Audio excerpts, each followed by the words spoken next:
చేయాలి. వికలాంగులకు 6,000 పెన్షన్ వెంటనే అమలు చేయాలి. వికలాంగులకు 6,000 పెన్షన్ వెంటనే అమలు చేయాలి. వికలాంగులకు 6,000 పెన్షన్ వెంటనే అమలు చేయాలి. రక్తహీనతో బాధపడుతున్న వారికి 15,000 పెన్షన్ వెంటనే.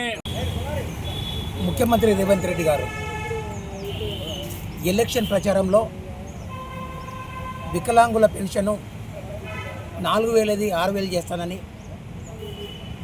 వృద్ధులు, వితంతులు, ఒంటరి మహిళలు, చేయుత పెన్షన్దారుల పెన్షను 2,000ది 4,000 చేస్తానని ఎన్నికల సందర్భంగా హామీ ఇచ్చి ఇప్పటికీ 20 నెలలు అవుతుంది. 20 నెలలు గడిచినా కానీ పెన్షన్ పెంచకుండా చేయుత పెన్షన్దారులను మోసం చేయడం జరుగుతుంది. ఇక్కడ ముఖ్యమంత్రి హామీ ఇచ్చి పెన్షన్ పెంచుతానని పెంచట్లేదు. పెన్షన్ పెంచకుంటే ప్రతిపక్ష పార్టీలు మాట్లాడాలి. ప్రతిపక్ష పార్టీ ఎవరు?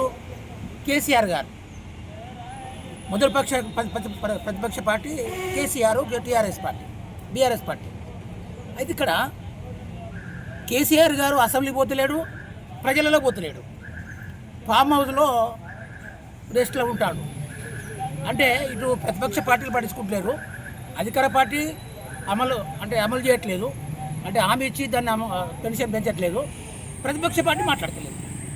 ఎప్పుడైతే ప్రతిపక్ష పార్టీ మాట్లాడతలేదో ఈ వికలాంగుల పక్షాన, వితంతుల పక్షాన, చేయుత పెన్షన్దారుల పక్షాన గౌరవ మందకృష్ణ మాదిగా బాధ్యత తీసుకొని వికలాంగుల పెన్షన్ పెంచాలని, వృద్ధుల పెన్షన్, వితంతుల పెన్షన్ పెంచాలని డిమాండ్ చేస్తూ తెలంగాణ రాష్ట్ర వ్యాప్తంగా మరి ప్రచారం చేస్తూ నియోజకవర్గ స్థాయిలో బహిరంగ సభలు నిర్వహిస్తూ చలో హైదరాబాద్కు సన్నద్ధం చేయడం జరుగుతుంది.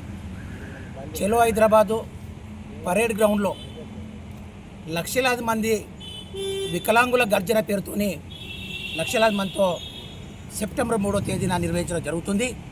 ఆ యొక్క సభలో వికలాంగులు, వృద్ధులు, వితంతులు, చేయుత పెన్షన్దారులు, అదే క్రమంలో బీడీ కార్మికులు, నేతా కార్మికులు, గీత కార్మికులు అంతా పెన్షను చేయుత పెన్షన్దారులు, ఆసర పెన్షన్దారులు అంతా లక్షలాదిగా పాల్గొని విజయవంతం చేయాలని పిలుపునిస్తున్నా.